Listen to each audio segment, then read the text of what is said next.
Um, well, it's a great pleasure to join you. And as Harrison said, we spent our best days at Princeton together, and we were all in a row of offices in the Bendheim Center for Finance. Jose was actually next door to me.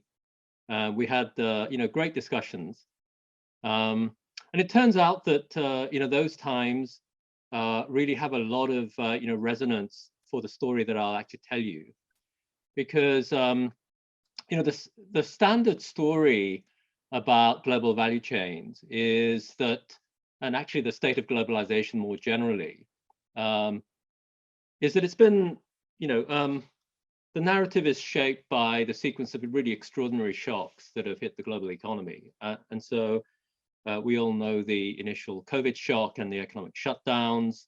That really loomed large in the initial commentary. And then with the reopening of the global economy, we had bottlenecks that really restricted key nodes in the network of trade, and it rippled through the system with shortages coexisting with localized gluts. So we had lots of discussions about this feast and famine phenomenon, where you seem to have very severe shortages in some of the commodities in some locations, coexisting with localized gluts in some commodities. And then it came the war in Ukraine and the ongoing geopolitical tensions, and that's actually led to a lot of the, if you like, the commentary, for example, in the meetings at Davos about the deglobalization. About deglobalization and how we're entering a new age. What I want to do, though, is to put forward an alternative view. So yes, these kinds of stories these kind of commentaries that we've been that we've been hearing definitely have a role to play. But actually, in the spirit of this seminar series, if we look at the data, it turns out that peak globalization, at least measured in terms of global trade, was reached before the great financial crisis of 2008. So indeed, it was a time when Jose, Harrison, and I were in the Bendheim Center, before the crisis. That was really the period when we had peak globalization. And global trade, as you'll see, has pretty much stagnated thereafter. So this is of course measured by reference to real economic activity, world GDP, for example. And indeed, if you look at the data, peak globalization in terms of trade tracks very closely the peak globalization in terms of financial flows. And so looking at the data, it really is quite suggestive that financial and real globalization are really two sides of the same coin. And I think the clue here is that trade is incredibly finance intensive, especially when you have very, very elaborate supply chains. And so this two sides of the same coin type phenomenon between trade and finance really reflects this highly finance intensive nature of trade. And with that kind of perspective, it's actually quite interesting to go in and dig a little bit deeper. And what I'll do is show you some pretty suggestive evidence that if we have a good measure of broad global financial conditions, trade itself is going to follow the ups and downs of that measure. And in particular, it turns out that the dollar itself, so the broad dollar index, tends to play a very good role as a proxy for broad global financial conditions. And so when we look ahead, so of course, it's going to be very difficult to make predictions, but as we look ahead, to the extent that the same types of relationships will continue to hold, we can expect some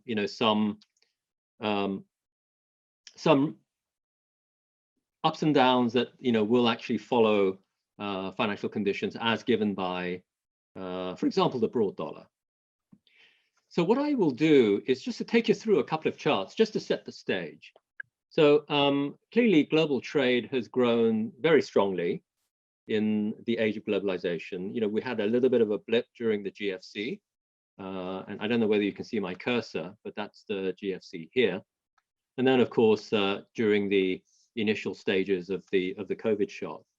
But trade also has a price index. So this is in real terms, and I'm measuring here everything in terms of Q1 $2,000.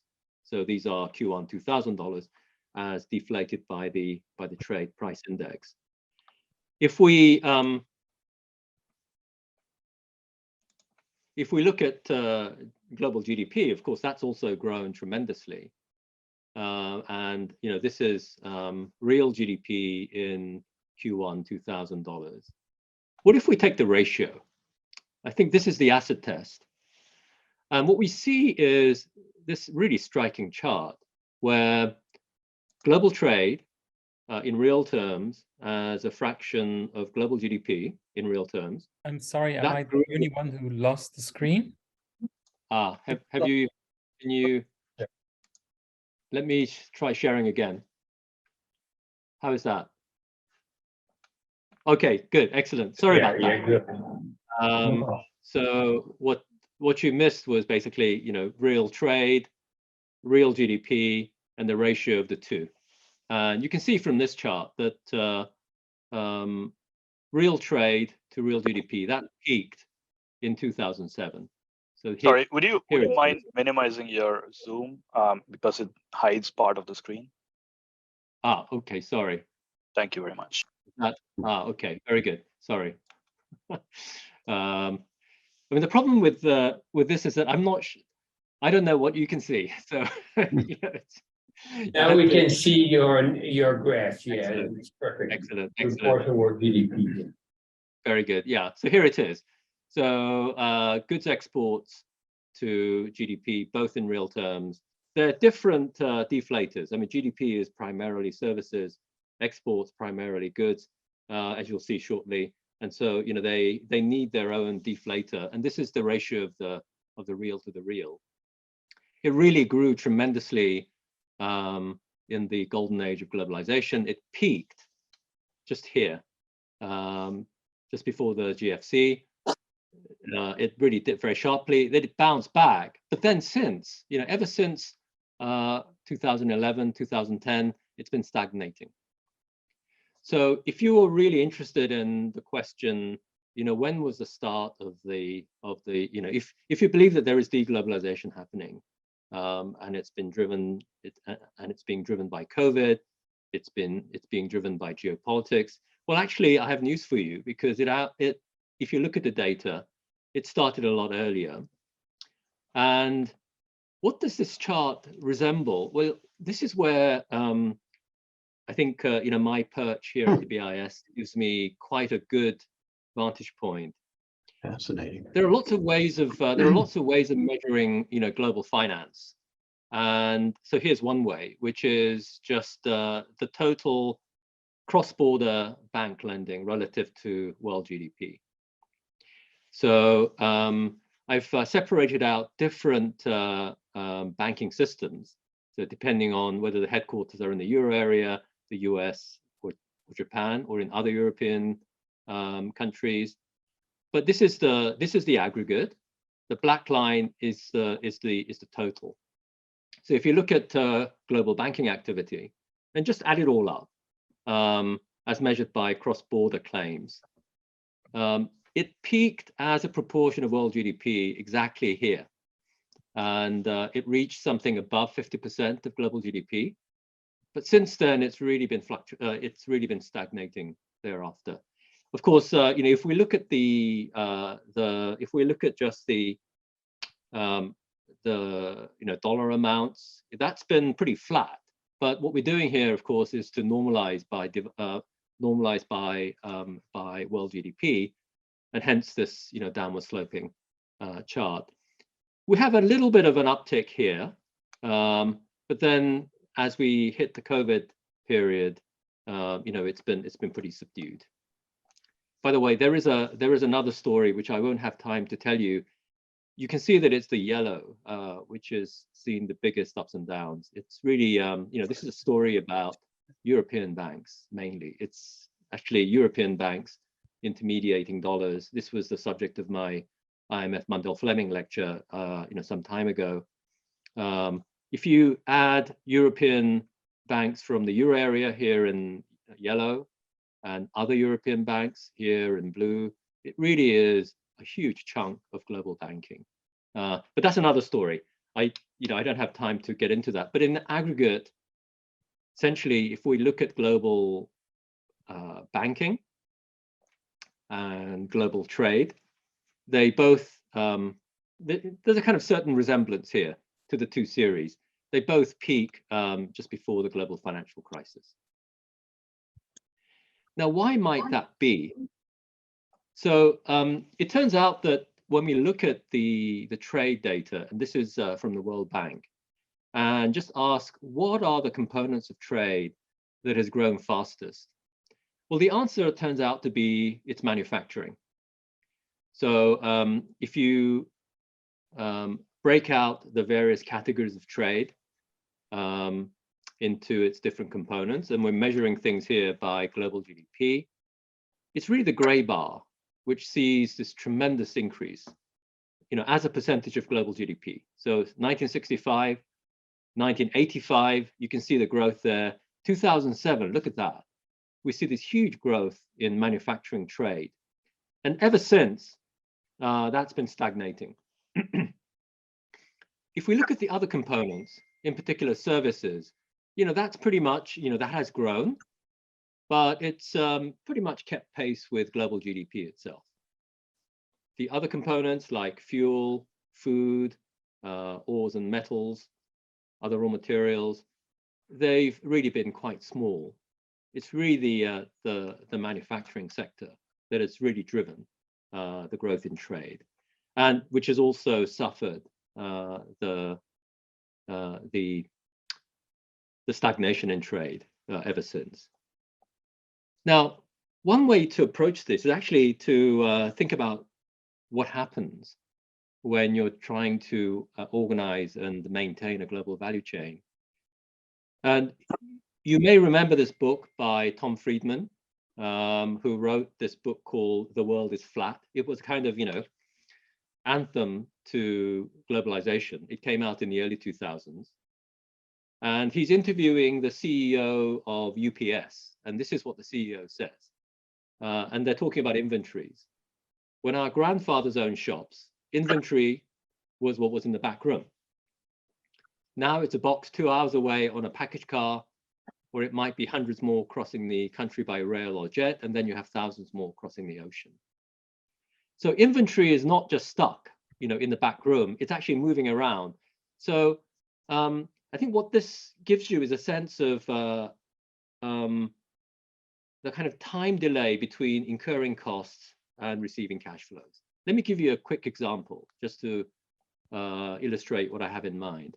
So imagine that you're running a value chain, you're a global auto manufacturer, you assemble the engine, let's say in Canada, and then you ship it to Mexico for the following period, and you combine it with a chassis. And then after some time, you can ship the whole intermediate good somewhere in the US, and they will complete the car. So it's a 3-period production problem with 3 stages. Now, in the meanwhile, of course, as you're doing this, you're starting off another engine here and another engine here. And so at any one time, you're carrying a lot of inventory. So what are you doing? You're carrying an almost completed car.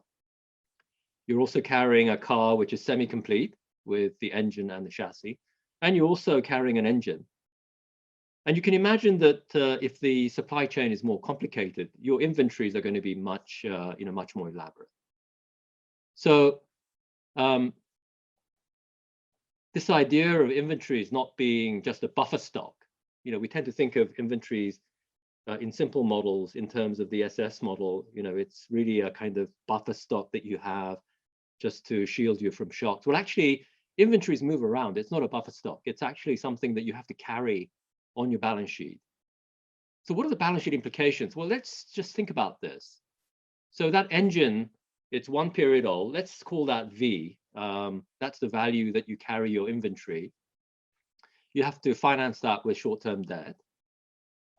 But then as you move to the next stage, you're putting more value added. It's a 2 period old inventory. It's more valuable because it has 2 lots of value added. Let's call that 2V, just for the sake of argument. And that almost complete car is going to have a value of 3V. Now, all of these things have to be financed on your balance sheet. And typically, this will be financed through bank lending. And if you have 4, then it's going to be 4 plus 3 plus 2 plus 1. So it's the sum of an arithmetic series.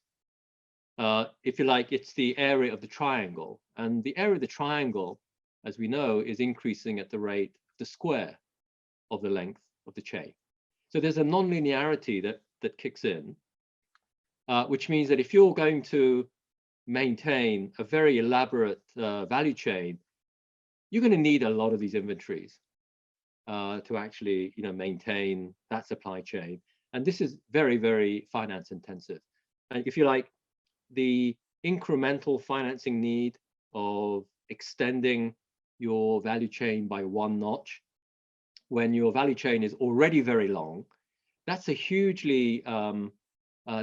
increase in the financing requirement relative to what you would do if you're starting out from scratch, or indeed if you're engaged in trade, not in manufacturing but something else like raw materials. So I was just chatting with Jose and Harrison earlier.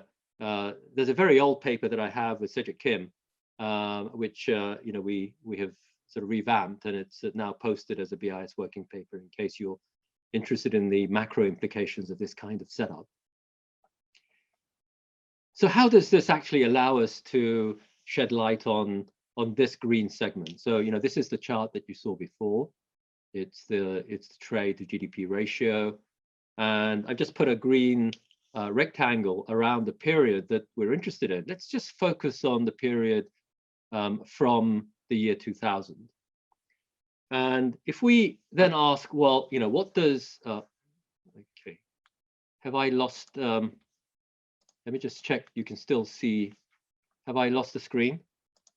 Let me just share yes, again. Unfortunately, sorry. Okay, let me share the screen again. I think you can see it now. Good. So what if we then magnify this bit? And so, this is the same chart from the year 2000. It's all in Q1 $2,000. And so the ratio of trade to GDP in real terms, it fluctuates between 15 to 20%. And it has this shape, which is quite, interesting. So here we start off, trade starts to go up. This is the period when we have a great deal of financial excess, especially in the mortgage market. But this was a period when we had a great deal of, quite accommodative financial conditions. Then comes a crisis, trade really drops relative to GDP. Then it bounces back as the global economy comes back. And then since then, we see this stagnation. And even with the COVID shock, we see the stagnation. It hasn't really got back to the peak globalization.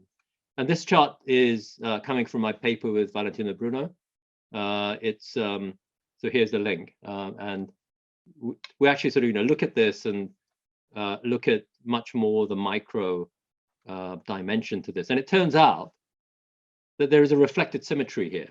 So if you really want to understand what's going on, and the idea here is trade, especially in manufacturing, especially in global value chains, is very highly finance intensive. And so when you're thinking about either extending or shrinking, the terms of that trade-off really depend on the financing cost that you need to extend or shrink. And it turns out that it's the black line that serves as a very, very good proxy for those financial conditions. And it's the broad dollar index itself. So other things being equal, when the dollar is weak, this is when financial conditions are very accommodative. Remember, the early 2000s was a period when the dollar was actually weakening quite a bit. And then came the GFC, the dollar shot up. And then it eased back again as stresses eased. But then, we've had this period from around 2014 when the dollar has been really quite strong. I'll show you a longer term series in a minute, but the most recent period is really quite remarkable in that it's very close to the strength of the dollar we last saw in the mid 1980s. 1985 was really the peak of the strength of the dollar. This was when international negotiations led to the Plaza Accord, and there were very, very large tectonic shifts. It turns out that we didn't quite break the record this time, but we came close actually. And so the storyline here is, if we think about financial conditions, in particular that restriction in global banking that we saw earlier. So I showed you this chart as a summary of how subdued global banking activity has been since the GFC. Well, there's a good reason. If you believe that it's very finance intensive and at the margin it's the financing conditions that really determine how long or how elaborate you want that value chain to be, then clearly this is going to enter into the argument. And in this paper, what we show is that we can show through a micro data set that actually the financial factors really enter into export decisions in a very substantial way. But you can see already that even in the aggregate, you can see something is happening here. Now, I was in Korea recently, and Korea is really quite an amazing country. Well, it's amazing in many ways, but one of the ways that it's amazing is that it has this incredibly timely trade statistics. So whereas in other countries you have to wait a few days or even weeks to get the latest trade data, in Korea you get the monthly trade data at on the first day of the following month. It's really, really very, very amazing, very, very timely. And so when you look at Korea over the COVID period, it's just an amazing chart. The green line here is the annual growth rate of trade. It's the annual growth rate of goods exports. And the black line is the line that you saw earlier. It's the annual change in the broad dollar index. And you see this incredible reflected symmetry here. It's when the dollar is weak or weakening that you see trade going up. It's when the dollar is strong that you see trade coming down. What's really amazing about this chart, and let me just draw your attention to what happened in the summer of 2021. If you recall, this was a time when bottlenecks were at their worst. This was a time when bullwhip effects, all the supply restrictions were at their worst. Well, actually, that was a time when Korean exports were growing at their fastest rate. Now, some of it has to do with semiconductor prices. I haven't adjusted for the prices here, but even just for the values, you see this very negative correlation. And just on a simple calculation, the correlation between these two series is minus 0.6. What's happened recently, of course, is that the dollar has been very strong. The Korean won was one of the currencies that was hit hardest by the strength of the dollar. You might think, well, the textbooks say if your currency is weak, this is when your exports should be really strongest. Well, actually, no. Exports turn negative last autumn. And the latest data is that it's going further negative. There's a little bit of a delay with the dollar, obviously, but if you were hoping to see a rebound in exports due to the depreciation of the Korean won, this is not what you're seeing. And it makes perfect sense for Korea because, Korea is very much part of the global value chain networks. It's highly connected with the Asian global value chain networks. The biggest components have to do with intermediate goods. And if you're shipping intermediate goods and back and forth with China, for example, it's very closely integrated in that sense. This is going to be highly finance intensive. Now, just to give you a few other charts, just to convince you that the broad dollar index does a credible job as a proxy for broader financial conditions. Here's a chart that shows the annual growth of dollar-denominated credit, so either total credit here in the solid line or loans from banks. And the black line is the 4-quarter change in the broad dollar index. And again, you see this reflected symmetry. If you want to look at trade credit more directly, well, we actually have data on that. We ask the central banks to give us their latest data on trade credit supplied by banks. And again, that conforms pretty closely to this reflected symmetry. You have this mountains and lakes picture. When one goes up, the other one goes down. There's a sort of broader point here, which is about the way that we look at the global trading system. So, we are accustomed, I think, to seeing the global economy in terms of the island economy model. So every country is an island. It's the relative prices that intermediate between the real activity across islands, and ultimately it's the exchange rate that is going to determine the equilibrium, the trade equilibrium. Well, actually, if you think about it, it's better to think about this more as a network of interconnected balance sheets. Yeah. So if you like, this is the better picture. So rather than thinking about islands, these are firms that straddle countries, and it straddles the different sectors. So these are charts that were produced by some BIS staff. Every dot is a company in capital IQ. The size of the dot gives the size of total assets, and the colors give you the headquarter country.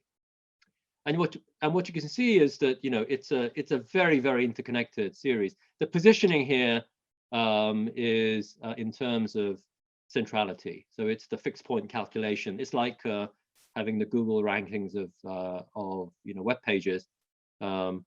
It's the companies that are connected with more central companies that are appearing in the middle of this chart.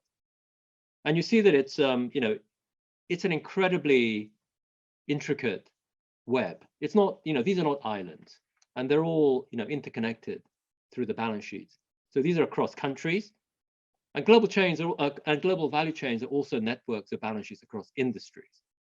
So, here red is the IT sector, and it's the same set of firms here. So, we can triangulate. So, here's an Asian company. So here's a Korean company here that's in the IT sector, and you can sort of pretty much guess what that company is. Across sectors, it's also a web of these interconnections. So rather than thinking about trade in terms of the island economy model, I think it really does push us towards an alternative view.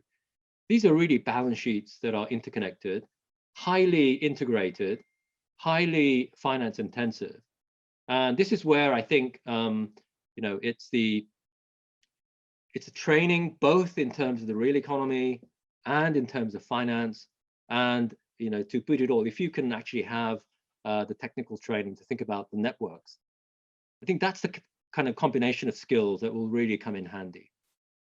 So let me conclude with a kind of a quick look ahead. So if this is all true, and you believe some of my stories, a lot will depend on where the dollar is headed next year or this year.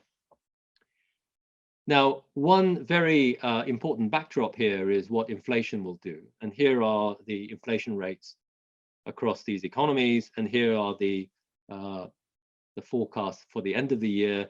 We're expecting inflation to moderate. And to that extent, we're expecting monetary tightening to be more commensurate with the lower inflation. We're also seeing a moderation of commodity prices.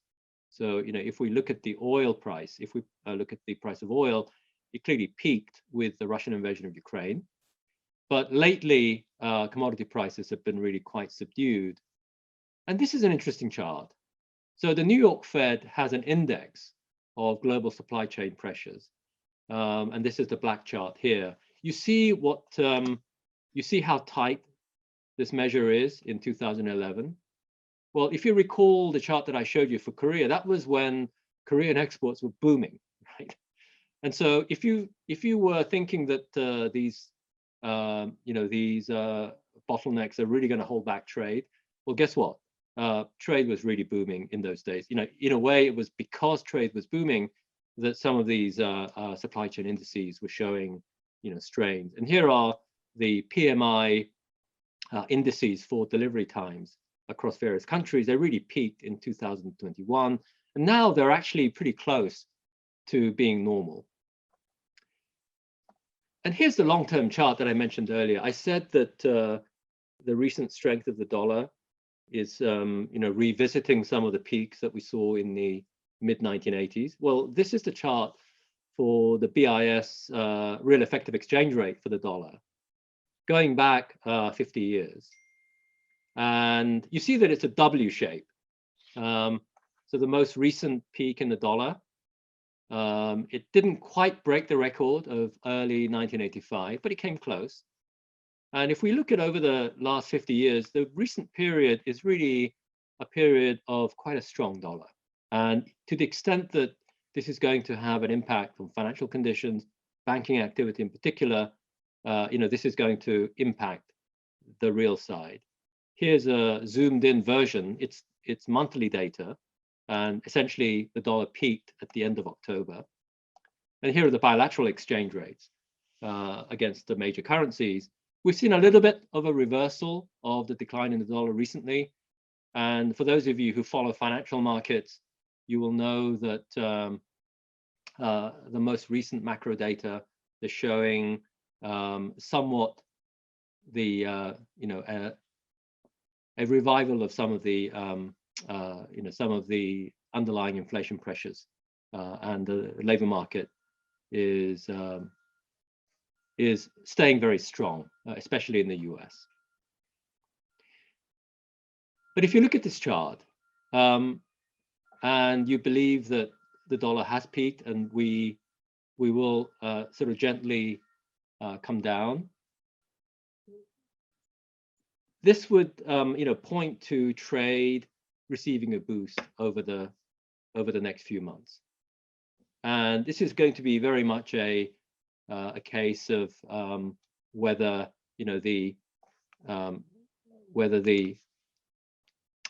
this measure of the dollar as a barometer of global financial conditions is really going to moderate. So let me leave it there, and thank you, Raphael and Adam for being discussants. So Harrison, let me hand it back over to you.